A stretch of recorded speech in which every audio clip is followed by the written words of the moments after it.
नमस्कार, ABC channel में आपका स्वागत है। मैं हूं सचिन श्रीवास्तव और आप मेरे साथ देखेंगे आजमगढ़ से जुड़ी खबरें। आइए नजर डाल लेते हैं आज की खास खबरों पर। खबर के प्रायोजक है Kashi enterprises, Bhanwarnath, Azamgarh. Electric scooty एवं ई रिक्शा का भव्य शोरूम। त्योहारों के सीजन में bumper offer. Dubai theme city dream land प्रदर्शनी एवं मेला GB ग्लोबल स्कूल के बगल में करतारपुर तिराहा, आजमगढ़। Tile furniture, Belnadih, Azamgarh. सभी प्रकार के फर्नीचर एवं इलेक्ट्रॉनिक सामानों की संपूर्ण रेंज उपलब्ध। और paradise international school, Hirapatti, Azamgarh. Admission open, play group 2 class 10। Azamgarh जिले के अहरौला थाना क्षेत्र में शनिवार की सुबह शातिर अपराधियों से पुलिस की मुठभेड़ हो गई। इस मुठभेड़ में देवरिया निवासी युवक की हत्या कर शव अहरौला थाना क्षेत्र में फेंकने की घटना में वांछित एक अभियुक्त जहां पुलिस की गोली से घायल हुआ तो वहीं उसके 2 साथी गिरफ्तार कर लिए गए। घायल को पुलिस ने तत्काल इलाज के लिए जिला अस्पताल भेजकर भर्ती कराया। मौके से पुलिस ने तमंचा, कारतूस व मृत युवक की कार को भी बदमाशों के पास से बरामद कर लिया है। दिनांक 14 अक्टूबर को थाना क्षेत्र अहरौला में एक अज्ञात शव मिलने की सूचना प्राप्त हुई थी। इसके गले पर धारदार हथियार से वार करके हत्या की गई थी। इस शिनाख्त कराने के पश्चात थाना अहरौला पर FIR नंबर 335/23 धारा 302 अज्ञात अपराधियों के विरुद्ध पंजीकृत किया गया। मृतक की शिनाख्त दुर्गेश कुमार मिश्र, जो जनपद देवरिया के रहने वाले हैं और प्रयागराज में रहकर गाड़ी चलाते थे, इनके रूप में हुई। आज सुबह लगभग 6:30 बजे इस घटना में शामिल अभियुक्त अंकित सिंह पुत्र मृत्युंजय सिंह निवासी लहुआ कला, थाना देवगांव को पुलिस मुठभेड़ के दौरान गिरफ्तार किया गया है। इस दौरान इसके दाहिने पैर में गोली लगी है और उपचार के लिए इसको अस्पताल भेजा गया है। अभियुक्त के पास से घटना में लूटी गई 4 व्हीलर गाड़ी, अवैध तमंचा और कारतूस बरामद किया गया है। SOG टीम और थाने की टीम के द्वारा इससे विस्तृत पूछताछ की जाएगी। पूछताछ के बाद प्रकाश में आए तथ्यों के आधार पर घटना के संपूर्ण अनावरण के संबंध में अलग से जानकारी प्रेषित की जाएगी।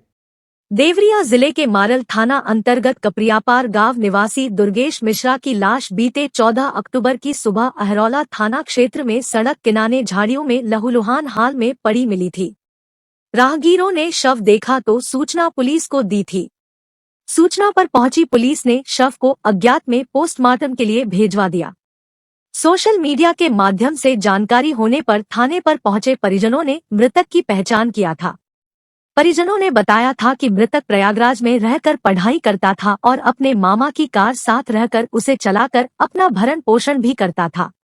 13 अक्टूबर को वह प्रयागराज से सवारी लेकर कहीं जाने के लिए निकला था। परिजनों ने कार गायब होने की भी बात कही। इसके बाद पुलिस ने मुकदमा पंजीकृत कर अपराधियों की पहचान व गिरफ्तारी की कवायद में जुट गई। शनिवार की सुबह पुलिस को सूचना मिली कि दुर्वासागजी मार्ग पर कार सवार कुछ युवक मौजूद है। जो कार खड़ी है वह संभवत देवरिया निवासी युवक की है। इस सूचना पर पुलिस टीम मौके पर पहुंच गई। पुलिस के पहुंचते ही कार सवार युवकों ने पुलिस टीम पर लक्ष्य कर फायर झोंक दिया। पुलिस ने भी जवाबी फायरिंग किया, जिसमें एक बदमाश के पैर में गोली लगी। वहीं 2 अन्य साथियों को पुलिस ने गिरफ्तार कर लिया। पुलिस की गोली से घायल बदमाश की पहचान अंकित सिंह निवासी लहुआकला, थाना कोतवाली, देवगांव के रूप में की गई। पकड़े गए उसके साथियों के नाम नवनीत सिंह निवासी बहुआरा, थाना बैरिया जनपद बलिया व निशान सिंह निवासी कबेहला, थाना देवगांव, जनपद आजमगढ़ बताया गया है। पुलिस ने घायल बदमाश को तत्काल इलाज के लिए जिला अस्पताल भेजा। वहीं पकड़े गए अन्य बदमाशों से पूछताछ की कवायद में जुटी है। मौके से पुलिस ने मृत देवरिया निवासी युवक से छीनी गई कार के साथ ही तमंचा, कारतूस व 10,500 रुपए नगद भी बरामद किया है। 15 अक्टूबर को थाना अहरौला पर एक 302 का मुकदमा लिखा गया था। उसी सिलसिले में हमारे कप्तान साहब के निकट निर्देशन में इन्वेस्टिगेशन किया जा रहा था। उस इन्वेस्टिगेशन से जो लोग मालूम चले थे कि इस घटना में संलिप्त हो सकते हैं, उनके बारे में आज सूचना मिली थी कि वो लोग दुर्वासा जंगल के पास सुबह एकदम तड़के वहाँ पर एक 4 पहिया गाड़ी से मौजूद है। इस सूचना पर थाना अहरौला की पुलिस ने घेराबंदी की और अभियुक्तों ने जब ये पाया कि वो घिर गए हैं पुलिस से, तो उन्होंने पुलिस पार्टी पर प्रहार किया। वो फायर किए तो फायर के जवाब में पुलिस ने भी फायर किया, जिससे उनको चोट लग गई। बाद में 3 व्यक्ति गिरफ्तार किए गए हैं। इस घटना की पूछताछ से यह मालूम हुआ कि उसमें कुल 5 लोग थे जिन्होंने इस घटना को प्लान किया था जिनमें से 4 लोगों ने इस घटना को कार्यान्वित किया है। उनमें से 3 को आज हम लोगों ने गिरफ्तार किया है, जिनके नाम हैं अंकित सिंह, नवनीत सिंह और निशांत सिंह। ये मृतक जिसके संबंध में मुकदमा लिखा था, ये प्रयागराज में एक टैक्सी चलाता था और उसने, इन लोगों ने, अभियुक्तों ने उसकी टैक्सी को बुक किया था आजमगढ़ के लिए। आजमगढ़ आते समय उसने अपने मालिक से 30,000 रुपये लिए थे, ये इनको ज्ञात था। तो उस पैसे को और गाड़ी को लूटने के लिए इन अभियुक्तों ने उसकी हत्या करके उसकी डेड बॉडी को फेंक दिया और गाड़ी और उसका सामान और पैसे लेकर चले गए।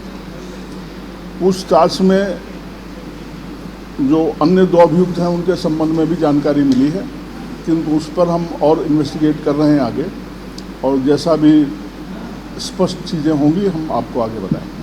आजमगढ़ नगर पालिका परिषद के नियमित कर्मचारियों ने शनिवार को नगर पालिका अध्यक्ष कार्यालय का घेराव किया। इस दौरान नगर पालिका अध्यक्ष सरफराज आलम मंसूर भी अपने कक्ष में बैठे थे। नगर पालिका के नियमित कर्मचारियों का आरोप था कि उनका पिछले वर्ष मार्च माह का वेतन नहीं दिया गया, वहीं पिछले वर्ष के अप्रैल माह का वेतन आ गया। इसके अलावा पीएफ बोनस और महंगाई भत्ता भी खाते में नहीं गया। उनका कहना था कि जब मार्च का भुगतान नहीं हुआ तो अप्रैल का क्यों भुगतान कर दिया गया, पहले पिछले माह का भुगतान होना चाहिए था। नियमित कर्मचारी की सुनवाई नहीं हो रही है, जबकि पंचम राज्य वित्त का स्पष्ट निर्देश है कि पहले नियमित कर्मचारियों का वेतन भुगतान किया जाए, इसके बाद संविदा कर्मचारियों का वेतन दिया जाए। लेकिन यहाँ पर सफाई कर्मचारियों को पूरा भुगतान कर दिया गया, लेकिन नियमित कर्मचारियों का भुगतान नहीं किया गया। सफाई कर्मचारियों से नगर पालिका प्रशासन डरता है क्योंकि यह लोग तुरंत धरना प्रदर्शन चालू कर देते हैं, जबकि नियमित कर्मचारियों पर दबाया जाता है। उनके अंदर हमेशा डर बनाया जाता है कि किसी न किसी कारण से हटा दिए जाएंगे या निलंबित कर दिए जाएंगे। सुनते मामले में कर्मचारियों ने क्या कहा। मतलब है मार्च का वेतन न देकर अप्रैल का दिया गया है। मतलब ये है कि मार्च का वेतन पहले हमें मार्च का देना चाहिए ना, फिर अप्रैल का देना चाहिए। मार्च 22 का डीए है। पंचम राज्य वित्त का ये आदेश है कि पहले नियमित कर्मचारियों को भुगतान किया जाए, है ना, फिर संविदा को दिया जाए, फिर और ये मार्च से रुका हुआ उसका एरियर बकाया कौन देगा? मार्च 22 से। किसके द्वारा रोका गया ये है? किसके द्वारा रोका गया है? नगर पालिका प्रशासन किसको बताया जाए? नगर पालिका प्रशासन हम जो है ना, वो जो भी जिम्मेदार हो। आप लोग क्या आए हैं? कर्मचारी? और क्या, कर्मचारी हैं। कितने लोगों का वेतन रोका? लगभग कितने लोग होंगे? हैं? लगभग कितने लोगों का रोका गया है? ये नियमित कर्मचारी का है। जितने भी नियमित कर्मचारी हैं सफाई वालों को दे दिया गया, इसलिए कि ये धरना प्रदर्शन कर देंगे, काम बंद कर देंगे तो दिक्कत खड़ी हो जाएगी। और जो कार्यालय कर्मचारी हैं इनको डंडा मार मार के जो है काम लिया जाता है और मार्च का वेतन रोका गया है।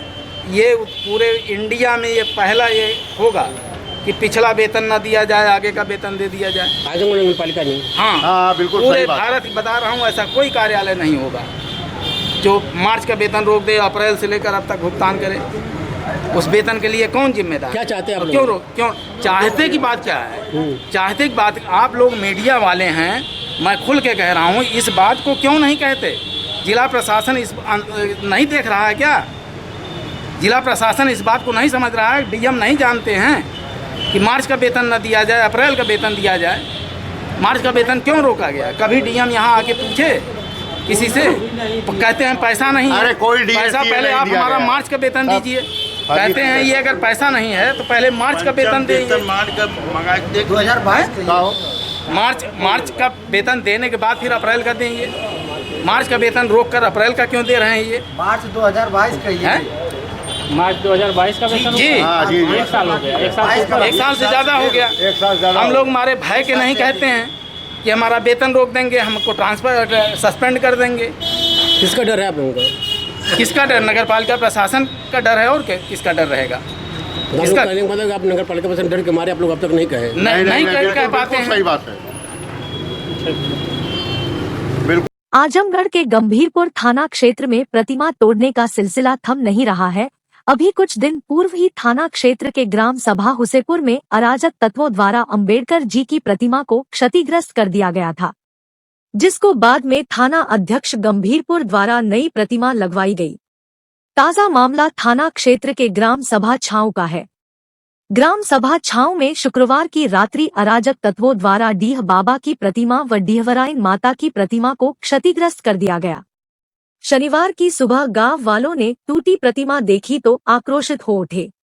सूचना पर पहुंचे गंभीरपुर थाना अध्यक्ष स्वतंत्र कुमार सिंह ग्रामीणों को शांत करते हुए प्रतिमा का मरम्मत कार्य करवाना शुरू कर दिए। एसपी सिटी शैलेंद्र लाल ने बताया कि शरारती तत्व ने रात में डीह बाबा की मूर्ति को क्षति पहुंचाई है। इस मामले में अज्ञात के विरुद्ध मुकदमा कायम किया जा रहा है। पुलिस शीघ्र ही शरारती तत्व को गिरफ्तार करेगी। बताया कि मौके पर फोर्स तैनात है, शांति व्यवस्था कायम है। गांव छाऊ थाना गंभीरपुर में किसी शरारती तत्व ने रात में डी बाबा की मूर्ति को क्षति पहुंचाई है। इस प्रकरण में मुकदमा अज्ञात के विरुद्ध कायम किया जा रहा है। पुलिस शीघ्र ही शरारती तत्व चिन्हित कर उसके विरुद्ध कार्रवाई करेगी। गांव वालों के सहयोग से मूर्ति को रिपेयर किया जा रहा है। एहतियातन फोर्स को वहां तैनात किया गया है। कानून व्यवस्था की स्थिति सामान्य है, कोई वहां पे एक प्रॉब्लम इस समय नहीं है। अखिल विश्व गायत्री परिवार शांतिकुंज हरिद्वार के तत्वावधान में गायत्री शक्तिपीठ कोलपांडे परिवार की ओर से आयोजित 108 कुंडीय गायत्री महायज्ञ का शुभारंभ बुधवार को हुआ था, जिसका समापन 4 नवंबर को हो गया। गायत्री शक्तिपीठ कोलपांडे के सामने के मैदान में महायज्ञ का कार्यक्रम आयोजित हुआ। महायज्ञ के निमित्त बुधवार को भव्य कलश यात्रा निकाली गई थी। ढोल नगाड़ों की मधुर धुन के साथ कलश यात्रा में पीले वस्त्रधारी हजारों महिला पुरुषों ने भाग लिया था। समूचे कार्यक्रम के दौरान मां गायत्री के जयकारों से संपूर्ण क्षेत्र गूंजायमान रहा। 3 दिनों में कई हजार से अधिक लोगों ने यज्ञ कुंड में आहुति दी और हजारों लोगों ने विभिन्न संस्कार करवाए, जिनमें दीक्षा संस्कार, जनेऊ संस्कार, पुंसवन संस्कार, विद्यारंभ संस्कार, नामकरण संस्कार, विवाह उत्सव संस्कार इत्यादि शामिल रहे। यह 108 कुंडीय राष्ट्र जागरण गायत्री महायज्ञ है। पूरे राष्ट्र के लोग धर्म के प्रति और अपने कर्तव्य के प्रति जगे और पूरा राष्ट्र जिस तरह भौतिकता में है उसे उसके अंदर आध्यात्मिक चेतना भी आए, उसकी सोच पॉजिटिव हो, इस भाव के साथ यह यज्ञ को किया जा रहा है।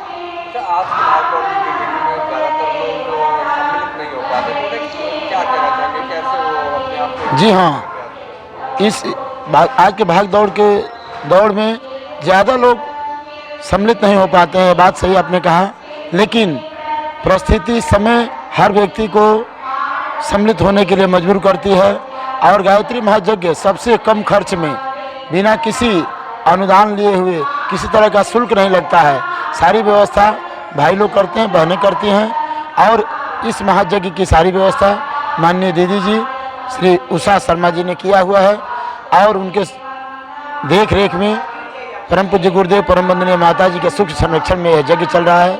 और गायत्री परिवार का ही एक ऐसा यज्ञ है जिसमें किसी तरह का शुल्क नहीं लिया जाता है, किसी तरह का भेदभाव नहीं होता है, नर और नारी एक समान, एक पिता के सब संतान का भाव लेकर के यह यज्ञ हो रहा है। जिलाधिकारी विशाल भारद्वाज एवं पुलिस अधीक्षक अनुराग आर्य की अध्यक्षता में शनिवार को तहसील बोधनपुर के सभागार में संपूर्ण समाधान दिवस का आयोजन किया गया। इस अवसर पर जिलाधिकारी ने संबंधित अधिकारियों को जन समस्याओं के त्वरित एवं गुणवत्तायुक्त निस्तारण करने के निर्देश दिए। उन्होंने कहा कि इसमें किसी भी स्तर पर लापरवाही क्षम्य नहीं होगी। जन समस्याओं का गुणवत्तायुक्त एवं समयबद्ध निस्तारण शासन की प्राथमिकता है। इस अवसर पर कुल 124 मामले आए, जिसमें से 12 मामलों का मौके पर निस्तारण किया गया तथा शेष 112 मामलों का निस्तारण निर्धारित समय सीमा के अंतर्गत करने के लिए जिलाधिकारी ने संबंधित अधिकारियों को निर्देश दिए। प्राप्त मामलों में राजस्व विभाग के 73, पुलिस के 29, विकास के 12 एवं अन्य के 10 मामले शामिल है। जिलाधिकारी ने समस्त संबंधित अधिकारियों को निर्देशित करते हुए कहा कि जिन जिन विभागों से संबंधित आवेदन पत्र प्राप्त हुए हैं उसे जल्द से जल्द 100% गुणवत्तायुक्त निस्तारित करना सुनिश्चित करें। जिलाधिकारी ने कहा कि यदि समस्याओं का निस्तारण प्रारंभिक स्तर पर ही कर दिया जाए तो जनता को मुख्यालय तक नहीं जाना पड़ेगा। इसलिए अधिकारीगण प्राथमिकता के आधार पर प्रारंभिक स्तर पर ही जन समस्याओं का वास्तविक निस्तारण कर दें। इस अवसर पर मुख्य चिकित्साधिकारी डॉक्टर IN तिवारी, परियोजना निदेशक अखिलेश तिवारी, उप जिलाधिकारी बुरहानपुर प्रेमचंद मौर्य, तहसीलदार बुरहानपुर, DFO सहित अन्य जिला स्तरीय अधिकारी उपस्थित रहे। वहीं सदर तहसील में SDM सदर ज्ञानचंद गुप्ता की अध्यक्षता में आयोजित संपूर्ण समाधान दिवस पर कुल 107 प्रार्थना पत्र आए, जिनमें से 9 का मौके पर ही निस्तारण कर दिया गया। शेष 98 प्रार्थना पत्रों के समयबद्ध निस्तारण के निर्देश संबंधित अधिकारियों को दिए गए। प्राप्त प्रार्थना पत्रों में राजस्व के 81, पुलिस विभाग के 15, विकास विभाग के 3 और अन्य 8 मामले शामिल रहे। शनिवार को GD ग्लोबल स्कूल करतालपुर में ज्ञान विज्ञान, कला और सामाजिक विज्ञान पर आधारित प्रदर्शनी स्पेक्ट्रम 3 का आयोजन बहुत ही भव्यपूर्वक किया गया। कार्यक्रम का प्रारंभ मुख्य अतिथि आजमगढ़ के सांसद दिनेश लाल यादव ने हुआ। विशिष्ट अतिथि lieutenant colonel doctor Vipin Sharma, अवकाश प्राप्त armed force medical college Pune ने विद्यालय के प्रबंधक गौरव अग्रवाल, निदेशिका स्वाति अग्रवाल, प्रधानाचार्य मोनिका सारस्वत पांडे के साथ दीप प्रज्वलन से किया। दीप प्रज्वलन के पश्चात मां सरस्वती की वंदना एवं सांस्कृतिक कार्यक्रम के माध्यम से विद्यालय के छात्र छात्राओं ने स्वागत गीत प्रस्तुत किया। प्रदर्शनी में जहां भौतिकी से संबंधित drone camera, Chandrayaan, missile, cannon, LiFi, Tesla coil, hologram तथा ब्लूटूथ कंट्रोल, वॉकिंग रोबोट आदि का जीवंत प्रदर्शन किया गया है, वहीं water distillation, waste water treatment plant, volcano, renewable energy, carbide cannon, heart circulating system, श्वसन तंत्र, न्यूरॉन, बेन, हीमोडायलिसिस, DNA मॉडल आदि पर बच्चों ने विभिन्न आकर्षक मॉडल प्रस्तुत किए। सामाजिक व्यवस्था को प्रदर्शित करने के अंतर्गत राम मंदिर मॉडल, पावर हाउस, सौर मंडल, नवीन सांसद भवन, अद्यतन गांव, हड़प्पा सभ्यता, लोकतंत्र प्रणाली के प्रति लोगों को आकर्षित करने हेतु EVM मशीन आदि पर सुंदर मॉडल प्रस्तुत किए गए। देश की आर्थिक व्यवस्था के प्रति लोगों का ध्यान आकृष्ट करने हेतु वाणिज्य के छात्र छात्राओं ने GST model, special economic zone, banking model, vending machine, model in insurance आदि पर आधारित प्रेरणादायक मॉडल प्रस्तुत किए। मुख्य अतिथि सांसद दिनेश लाल यादव ने बच्चों को संबोधित करते हुए कहा कि बच्चे ही देश के भविष्य होते हैं। आप सब राष्ट्र के भावी कर्णधार हैं। इसलिए आपको राष्ट्रहित को ध्यान रखते हुए अपने कर्तव्यों एवं दायित्वों का ईमानदारी के साथ निर्वहन करना चाहिए। विद्यालय की निदेशक स्वाति अग्रवाल ने बच्चों के इस कौशल की भूरी भूरी प्रशंसा की और उनके उज्जवल भविष्य की कामना की। प्रबंधक गौरव अग्रवाल ने कहा कि प्रदर्शनी एक ऐसा मंच होता है जहां विज्ञान के विभिन्न विषयों से जुड़े उत्पादों, तकनीकों, अनुप्रयोगों, आविष्कारों और अन्य विषयों को प्रदर्शित किया जाता है। इसमें विभिन्न विषयों से जुड़े उत्पादों और तकनीकों के द्वारा लोगों को विज्ञान के बारे में जानकारी मिलती है। बच्चों को इसी प्रकार अपनी प्रतिभा और कौशल से समाज को लाभान्वित करना चाहिए। प्रधानाचार्य मोनिका सारस्वत पांडे ने अपने उद्बोधन में कहा कि प्रदर्शनी से बच्चों में राष्ट्र की प्रगति के प्रति अपने कर्तव्य तथा समस्त जीव कल्याण की भावना का बोध होता है। विद्यालय बच्चों के सर्वांगीण विकास के लिए कटिबद्ध है। समय समय पर हम अपने बच्चों की प्रतिभा को निखारने और समाज में प्रदर्शित करने के माध्यम से पाठ्येतर क्रियाएं आयोजित करते हैं। आगामी दीपावली व छठ पर्व को लेकर आजमगढ़ में ट्रेन यात्रियों के साथ रेलवे स्टेशन की सुरक्षा को लेकर ADG के निर्देश पर शनिवार को GRP थाना पर पीस कमेटी की बैठक हुई। आजमगढ़ GRP थाना के SO प्रमोद शुक्ला ने बताया कि नवरात्रि व विजयदशमी के पर्व को सकुशल संपन्न कराया गया है। अब आने वाले दीपावली और छठ पर्व को लेकर भी सुरक्षा के इंतजाम किए जा रहे हैं। थाना में लोगों के साथ उनसे सहयोग की अपील की गई है। SO ने बताया कि पूर्वांचल में छठ पर्व पर बहुत भीड़ बाहर से आती है, इसलिए रेलवे पुलिस स्टेशन पर सुरक्षा को लेकर विशेष तैयारी कर रही है। सुनते हैं मामले में GRP थाना के SO ने क्या जानकारी दी। हमारे सभी SO की मीटिंग की गई थी और उसके संबंध में दिशा निर्देश दिए गए थे।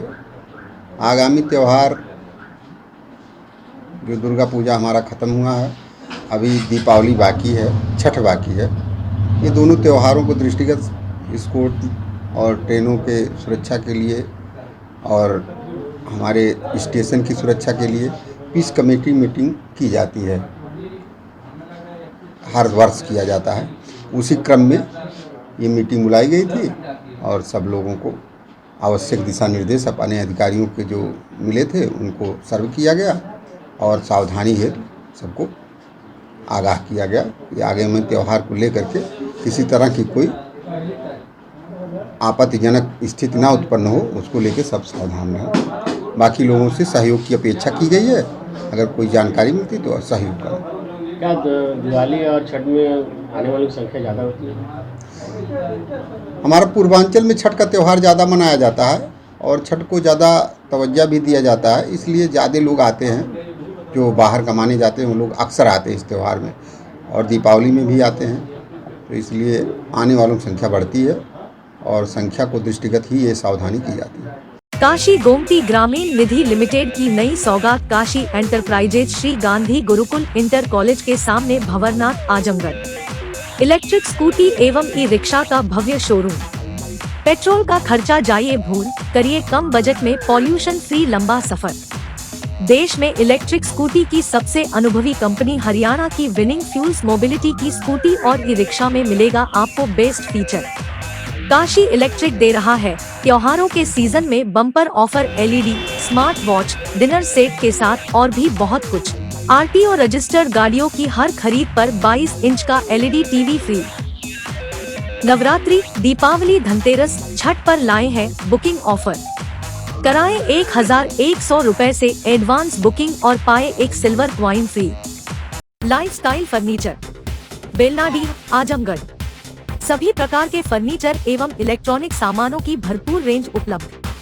हमारे यहाँ ईएमआई की सुविधा 0% ब्याज पर उपलब्ध। इलेक्ट्रॉनिक सामानों में LED TV, refrigerator, washing machine, air conditioner, air cooler, deep freezer, water cooler, mixer, juicer, iron, fan, induction, battery, inverter, electric geyser, gas geyser, आटा चक्की इत्यादि। फर्नीचर के सामानों में बेड, गद्दा, सिंगारदान, अलमीरा, sofa, table, chair, rack, stool, संदीली, सीढ़ी, डाइनिंग टेबल, झूला आदि। शादी विवाह की हो तैयारी या ऑफिस और घर के लिए सामानों की करनी हो खरीदारी, पहुंचिए lifestyle furniture, Belnadi, Azamgarh.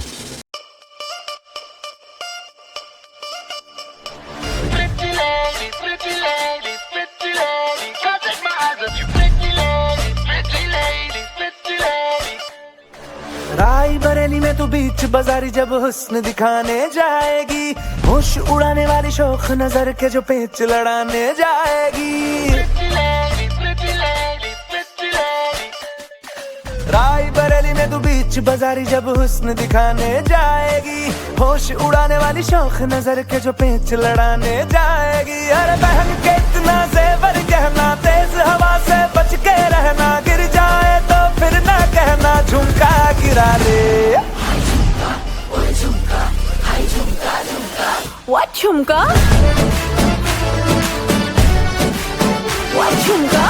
Paradise International School, Hirapatti, Azamgarh. Admission open. Play group to class 10. CBSE pattern English medium school, in-house developed digital learning platform. True digital smart school, well qualified teaching staff, well designed composite science lab, fully equipped computer lab, fully furnished library, edge per CBSE standards, outdoor and indoor play facility for overall development. Our branch Kids Paradise Fun of Learning Playgroup section of Paradise International School, 200+ design activity kits and play zone for Kids Paradise Playgroup section.